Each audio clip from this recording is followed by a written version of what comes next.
Hi, I'm Steve Garvey. Welcome back to the Lost Episodes on Game Show Network. Our second show is Judge for Yourself, and it's hosted by the man who once said 2 heads are better than one unless they're on one person, and he's comedian Fred Allen. Now, on this show, contestants listen to songs and then try to pick out which one the audience will like best. See if you can recognize the singer of the third song, Riding to Tennessee. She later went on to become a regular on The Gong Show, and that's Jaye P. Morgan. Now, let's watch Judge for Yourself from February 16th, 1954. It's the Fred Allen Show, Judge for Yourself. With Bob Carroll, the Skylarks, and tonight's guest, Jaye P. Morgan.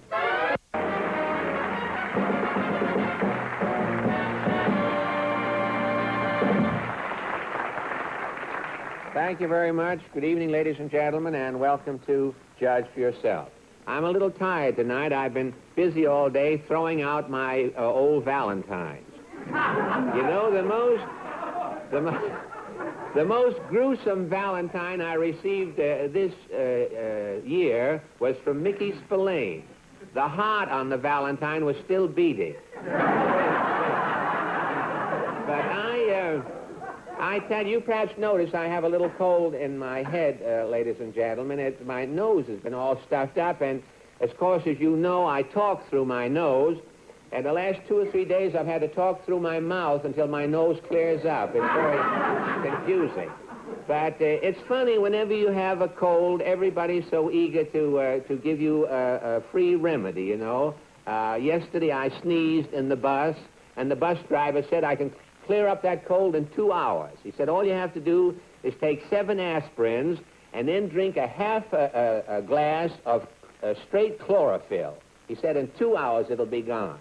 And of course, you can see a remedy like that gets nothing in conversation, so if you try it, naturally, it'll get nothing when you try it. But an English friend of mine told me that there's only one way to really cure a cold, and that is when you go to bed at night, tie a hot kipper on your chest. And the kipper opens the pores, you see, and when the kipper starts to perforate, the cold will run out of the system in self-defense, you see, so then you have no trouble. And he told me this is a famous remedy in England, and in the morning, if the cold is cured, you still have the kipper there for breakfast.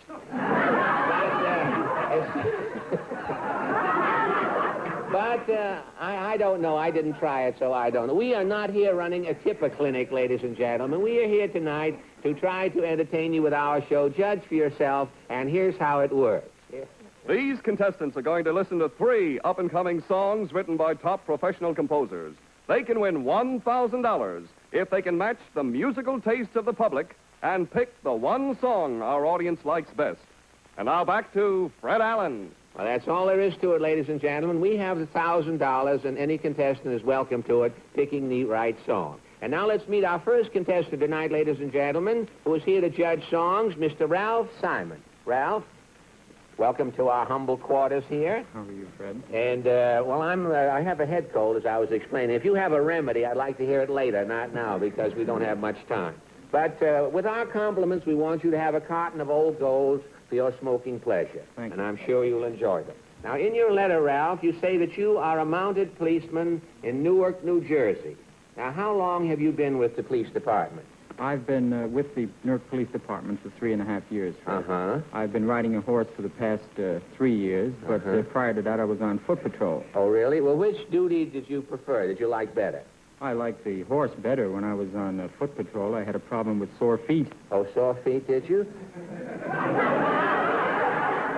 Well, it's really a shame, this opening that you have let me... Well, sore feet. I imagine you still have the same problem, but now on a higher plane. Well, tell me, Ralph, do you ride the same horse every day, or do you change around occasionally? No, sir. We ride the same horse every day. In fact, one officer and horse have been together for 10 years. That's Hay Belly. Hay Belly? Yes. Is that the horse or the officer? Which is the... Well, tell me, which, what is the name of your horse? My horse's name is Fred. Fred, eh? tell you, at the rate of exchange, I'm a horse in New Jersey now. Well, tell me, how did a horse possibly get the name of Fred? He was named after a head in the police department. Oh, a head of the, well, I'm certainly glad to hear that. He was named after the head. Well, Fred, with all of the police motorcycles, the mechanized equipment now with prowl cars and that, what use do you have in the police department for an antiquated horse? Well, we use them for parade duty, Uh-huh. for riots, emergencies of that type. They're very good for traffic duty. You can see ahead and go up on the sidewalk if necessary to the cause of the trouble. Well, the horse is still going to survive for some time to come, then, I guess. Well, tell me, who takes care of the horse? When you're all through giving out your parking tickets and come down from your high horse at night, who takes care of the horse?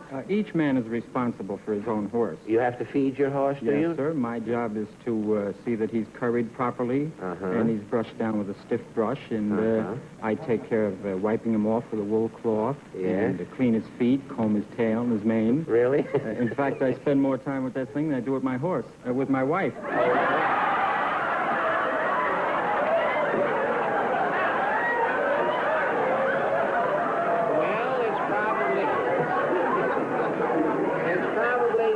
Just as well, Ralph. Your wife might resent that treatment, I'm quite sure. Well, it's certainly been nice talking to you, and now the time has come for you to test your skill at judging our songs tonight. Now, several weeks ago on our program here, we played a calypso song called Somebody Bad Stole the Wedding Bell. And our studio audience picked it as a potential hit, and now it is one of the top songs in the country. Now, here's another calypso song tonight. It's on its way to becoming a hit. It's called Man, Man is for the Woman Made. And here's Bob Carroll to sing it for us. Man, Man is for the Woman Made. Thank you.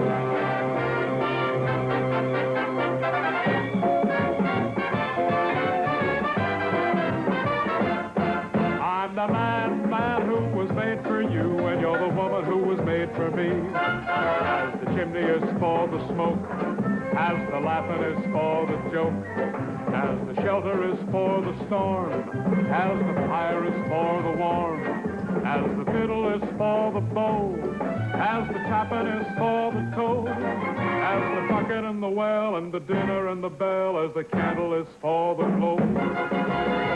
Man, man is for the woman made, and the woman is made for man. Man, man is for the woman made ever since the world began. Man, man is for the woman made, and I'll tell you truthfully, I'm the man, man who was made for you, and you're the woman who was made for me. As the donkey is for the ride, as the blushing is for the bride, as the finger is for the ring, as the choir is for the sing, as the chicken is for the pot, as tamale is for the hot, as Jamaica and the rum and the dancing and the drum, as the pillow is for the cot. Oh, man, man is for the woman made, and the woman is made for man. Man, man is for the woman made ever since the world began. Man, man is for the woman made, and I'll tell you truthfully, I'm the man, man who was made for you, and you're the woman who was made for me. Once again, man, man who was made for you, and you're the woman who was made for me. Very softly, man, man who was made for you, and you're the woman who was made for me.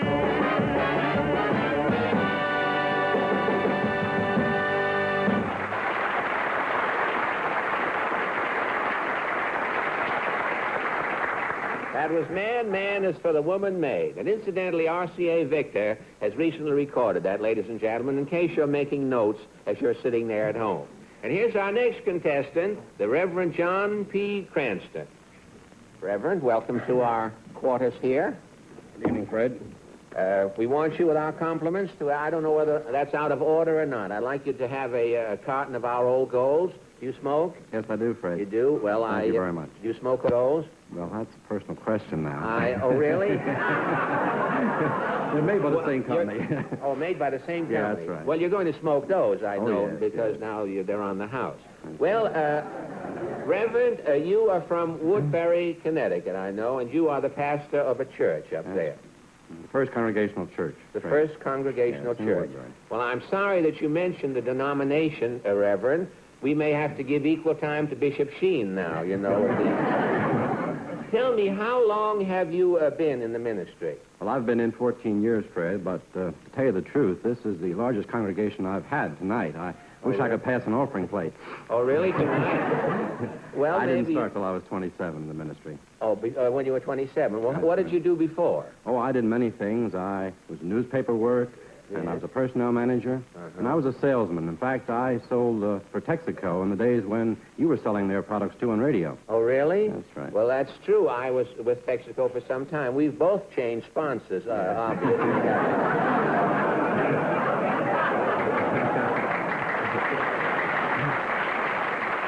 Well, have you been the pastor there at Woodbury for the entire 14 years? No, just for 2 years, Fred. Before that, I had churches around Philadelphia, in that area. In fact, down there once, I started the church in what was formerly a garage. A garage? That's right. Well, if you can convert a garage into a church, Reverend, you shouldn't have any trouble with people. But, we had a lot of fun over that, though. well, we didn't over this last line, did we? Well, maybe that's fun to come when that seeps in. What do you mean fun over there? You had fun over there? Well, we had a bishop down there who was quite a wit. And when Really? he came around to dedicate the church, he stood up there and he said, "I understand this used to be a garage, and I hope now you'll still drive by every Sunday to get some gas." Really? I tell you, everybody gets laughs but the comedians these days. But I tell you, that's not a bad joke. If the bishop ever tells it again, I tell you, if he'll say that the gas is Sky Chief, I think you'll get a bigger laugh with it.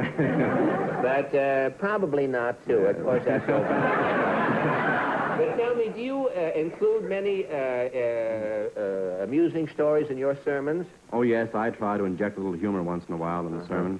Could you tell us one of your favorite jokes tonight? Well, this is one you tell when the sermon's apt to be a little too long. You tell the story about the minister who always finished his sermon on time. In fact, he never missed. Every Sunday, they could always count on him to finish exactly at the same time.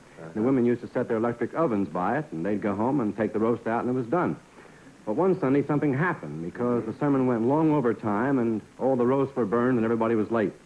So they figured since something unusual happened, they'd ask him what was the matter. So they got together with him after church, and they said, "Now, what happened this morning?" Well, he said, "I'll tell you.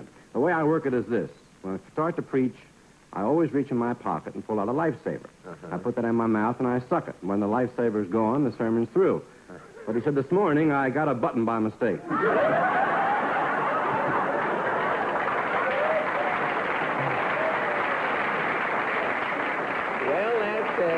That's a wonderful story, Reverend. I hope it wasn't a button he picked out of the collection box. Well, tell me, I know in a small town, the pastor is quite busy aside from his church duties. Is that true in your case? Oh, yes. I do many things. I direct the Woodbury Choral Society. I teach piano lessons. I make over 200 calls in a year's time to the people in their homes. And, of course, I take care of people that come to me. They even come to me for things like helping them with their income tax. With their income taxes, That's right. really? Well, of course, when you need help on your income tax, you can't go too high, Reverend. But it's certainly been nice. You can use all the help you can get from any source.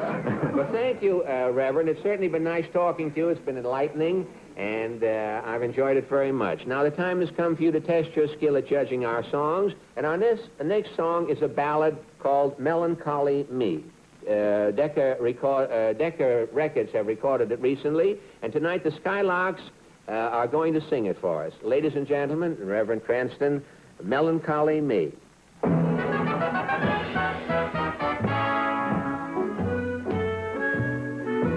Melancholy me,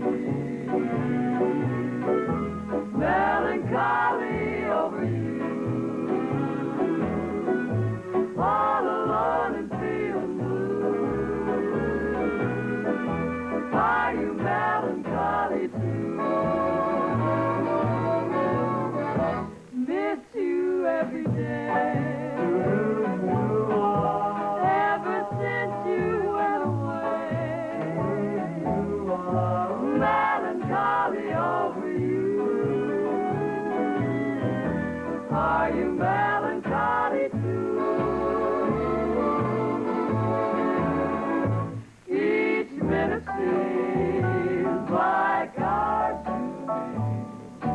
each hour seems like years. Each day is an eternity of sadness and tears. All I do is yearn. Though I know you'll soon return, but until you do, I'll be just a melancholy me, melancholy, melancholy over you.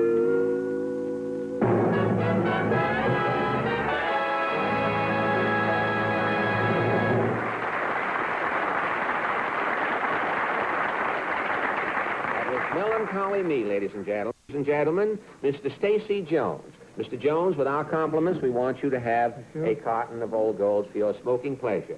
Now, I know that you write a column on the New York Times about patents and inventions. That's true, Yes, isn't it? a weekly article on the new ones.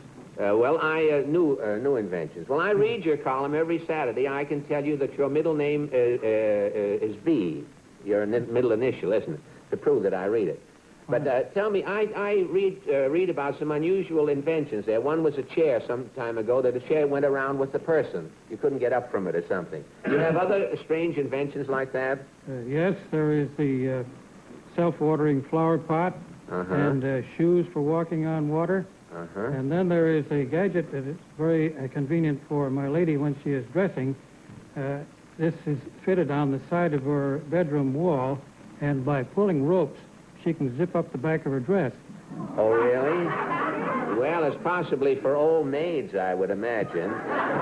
Tell me, what else is pending at the patent headquarters?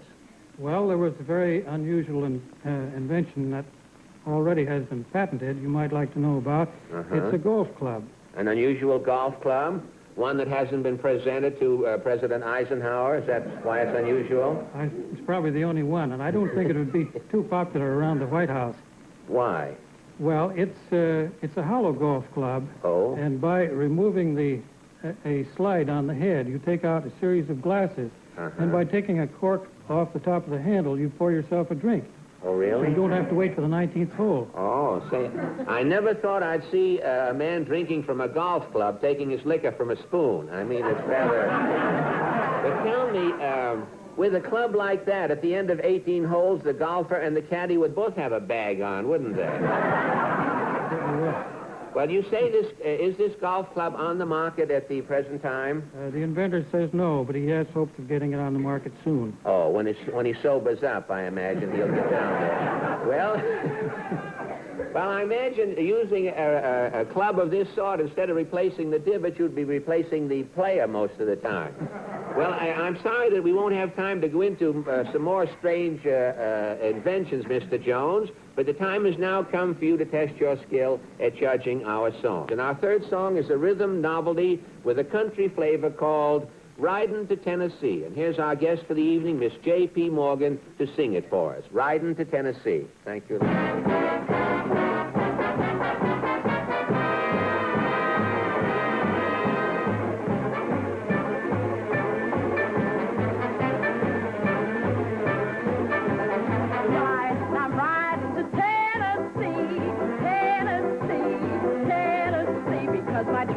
My true love just waits for me in Tennessee. I've saved up a bushel of kisses, saved up a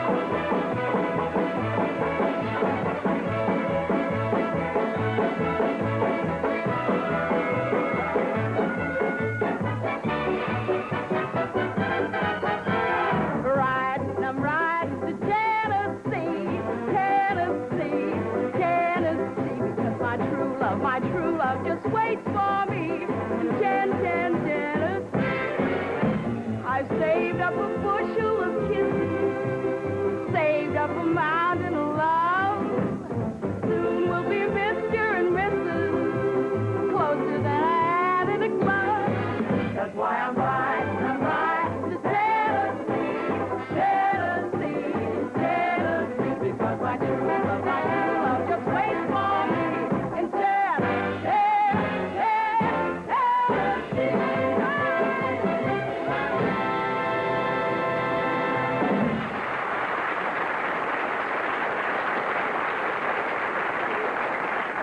It's judging time. If any of our contestants can pick the one song our audience likes best, he can win $1,000. If there is more than one winner, the contestants will share the... Contestants have selected a card naming the song he likes best. And now let us find out which song the audience likes the best.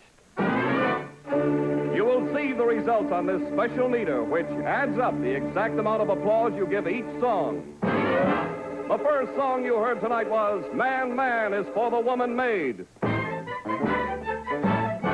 I'm the man, man who was made for you, and you're the woman who was made for me.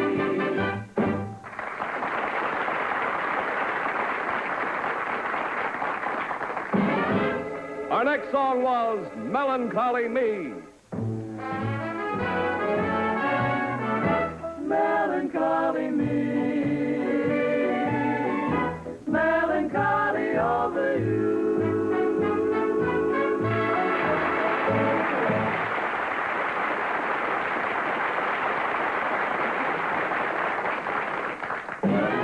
Our last song was Riding to Tennessee.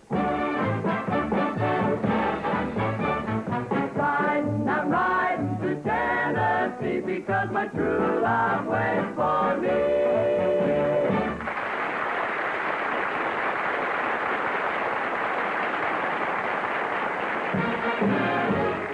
According to our old gold meter, ladies and gentlemen, the song our audience liked the best was Riding to Tennessee. And now let us find out if any of our contestants has selected the winning song. Ralph Simon, which song have you selected, please? I chose Melancholy Me. Oh, I'm terribly sorry. And Reverend Cranston, which song have you selected? My choice was Man, Man is for the Woman Made. I'm sorry also. You were in keeping there with our thinking, but we have the wrong... Tell me, Mr. Jones, which song have you selected? Unfortunately, Melancholy Me. Oh, that's a shame. Since none of our contestants matched the audience tonight, the makers of Old Gold cigarettes wants each one of you to have a consolation prize of $100. Well, I'm certainly sorry that none of our contestants won tonight, ladies and gentlemen. I don't know what we can do about it unless we want to run the whole half hour over. Would you be agreeable to that? What would you have done with the money, Reverend, if you had gotten it? Oh, minister can always use money, Fred. A minister can always use it. Not on weekdays, too? Oh, yes. Well, I'm certainly sorry that we didn't help you out. Or you had the choice. I mean, actually, we had the $1,000, and I'm sorry that you didn't take it away from us. I want to thank you for joining us tonight, ladies and gentlemen. I hope you enjoyed our show tonight. We'll see you next Tuesday with Judge for Yourself with Bob Carroll, the Skylarks, and Judy Johnson. I want to thank Jaye P. Morgan for adding so much to our show tonight. See you next Tuesday night with Judge for Yourself. Thanks a lot. Good night. Good night.